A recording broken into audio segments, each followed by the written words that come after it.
मेरे अपने सोर्सेज हैं और मेरे सोर्सेज बिल्कुल 100% सही है, लेकिन कोई बात जब हम पब्लिक प्लेटफार्म पर कहते हैं तो मैं यही कह रहा हूं आज भी कि भाई ये सारा काम दबाव से हुआ, ये सारा काम प्रलोभन में हुआ है, ये सारा काम लालच में हुआ है।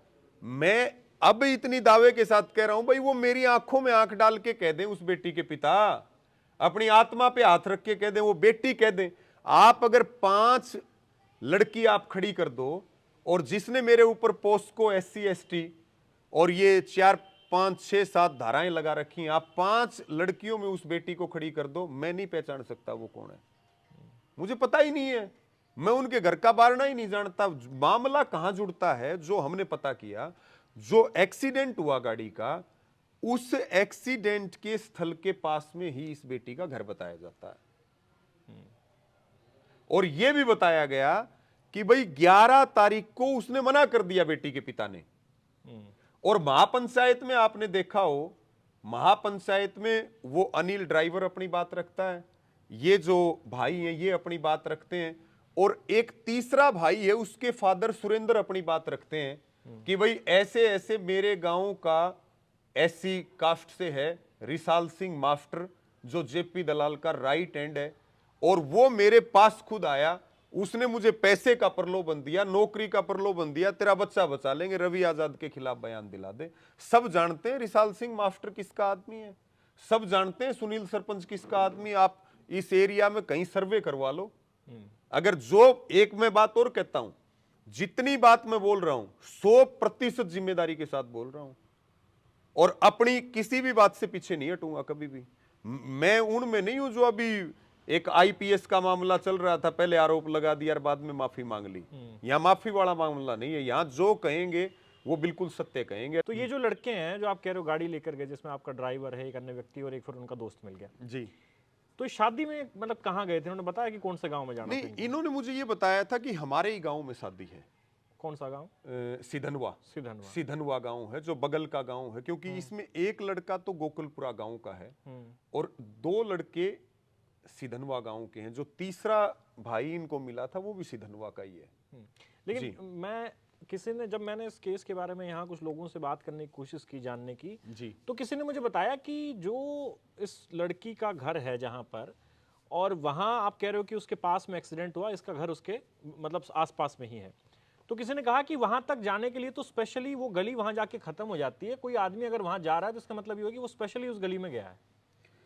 देखिए राहुल भाई, जो बातें मुझे इन भाइयों ने बताई, जो बातें उन लोगों ने महापंचायत में बताई, और मैंने महापंचायत में अपनी बात रखी, तो मैंने एक चीज रखी थी, आपने अगर ध्यान दिया हो, कि भाई ये वो लोग बैठे जो जुड़े हुए हैं, ये मैं आपके सामने खड़ा हूं, ये अपनी बात रखेंगे, मैंने इनकी बताई हुई बातें बताई हैं, और मेरी इन बच्चों से भी कोई बहुत ज्यादा बात नहीं होती, क्योंकि काम में इतने व्यस्त रहते हैं। तो इन्होंने कहा जी एक ब्याह में भी जाना है, मैं कहा भाई चले जाइए, ब्याह का टाइम में चल रहा है।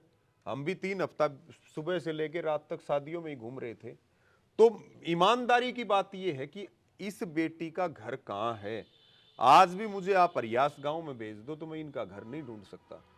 मुझे तो ना वो घर पता, ना वो गली पता, ना वो बारणे पता, ना उस बेटी की शक्ल, ना उसके बाप की शक्ल, मैं तो जानता ही नहीं।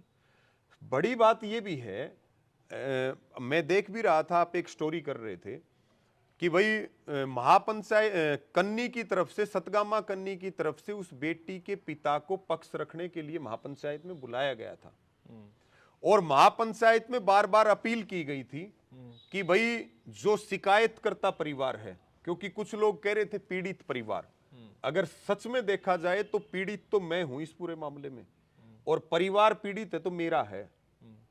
वो लोग पीड़ित नहीं है जिन्होंने लालच में या जिन्होंने दबाव में आकर के इतना बड़ा काम कर दिया कि मेरी 11 साल की जो मेरी की हुई मेहनत है इस समाज में, इन्होंने पूरे देश में और ये खबरें चलवा दी कि मैं एक रेपिस्ट हूं। आपने देखा भी मीडिया के कई प्रिंट मीडिया, दुष्कर्म तक उसमें दिखाया गया, रेपिस्ट दिखाया गया। तो मेरी जो इज्जत गई है, मेरी जो मान हानि हुई है, वो तो शायद मैं पूरी जिंदगी उसकी पूर्ति ना कर पाऊं, एक ही दिन के अंदर, कुछ घंटों के अंदर। किस तरह के बयान दिए गए हैं। मैं पीड़ित, इस मामले में मैं हूं पीड़ित, और पीड़ित मेरा परिवार है इस मामले में। बाकी लोग तो सब, मुझे इस बात का अफसोस जरूर है कि एक दलित बेटी को राजनीतिक षड्यंत्र का शिकार बनाया गया। क्या दलितों का सम्मान नहीं होता? क्या हमने दलितों की लड़ाई नहीं लड़ी है? क्या हमने जब भी पुलिस के साथ गलत हुआ तो हम पुलिस के लिए भी लड़े? हम तो मुद्दे और न्याय की बात करते हैं। इस पूरे मुद्दे को रंग देने की कोशिश की गई, दलित वर्सेस जाट का रंग देने की कोशिश की गई। हालांकि जनता समझदार होगी।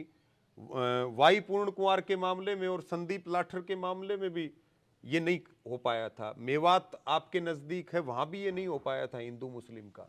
इस पूरे मामले में अथक प्रयास जेपी दलाल जी ने किए, बहुत सारे प्रयास किए कि भाई कैसे भी करके जो है ना इस पूरी लड़ाई को, पैसा चाहिए पैसा लो, मीडिया भी हम मंगा करके देंगे, आप इसको दलित और जाट का मुद्दा बनाओ। और मुझे तो दुख इस बात का है कि मैं जिस कम्युनिटी से आता हूं, ये जितने लोग मैं कह रहा हूं कि ये 51 आदमी जेल में जाएंगे जेपी दलाल समेत, ये मैक्सिमम 95% तो मेरी कम्युनिटी के हैं।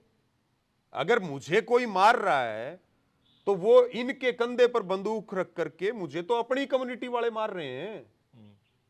तो इसमें जाति की तो बात कहां से आ गई? जाति का तो कोई विषय ही नहीं है इसके अंदर।